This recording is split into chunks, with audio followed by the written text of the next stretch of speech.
La foi qui me fait vivre. Renforcé par l'Esprit, le 15 mai, né d'en haut. Qu'il vous accorde, selon la richesse de sa gloire, d'être fortifié avec puissance par son Esprit dans l'homme intérieur. Éphésiens 3, verset 16. Jésus dit : tout ce que vous désirez, quand vous priez, croyez que vous le recevrez, et vous l'aurez. Marc 11, verset 24. Il y a une condition à cette promesse, que nous prions selon la volonté de Dieu. Mais c'est la volonté de Dieu de nous purifier du péché, de faire de nous ses enfants et de nous permettre de mener une vie sainte. Nous pouvons donc demander ces bénédictions et croire que nous les recevrons et remercier Dieu de les avoir reçues. C'est notre privilège d'aller à Jésus et d'être purifiés et de nous tenir devant la loi sans honte ni remords.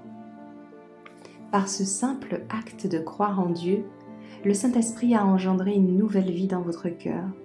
Tu es comme un enfant né dans la famille de Dieu et il t'aime comme il aime son Fils.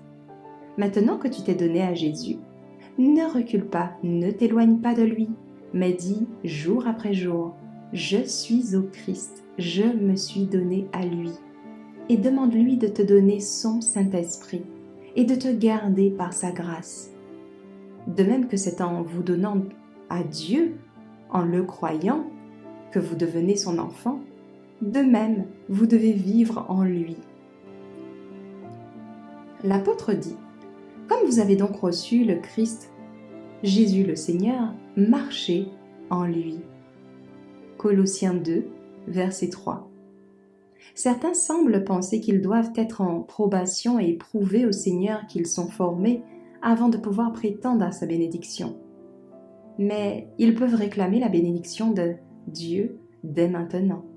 Ils doivent avoir sa grâce, l'Esprit du Christ, pour aider leur infirmité, où ils ne peuvent pas résister au mal.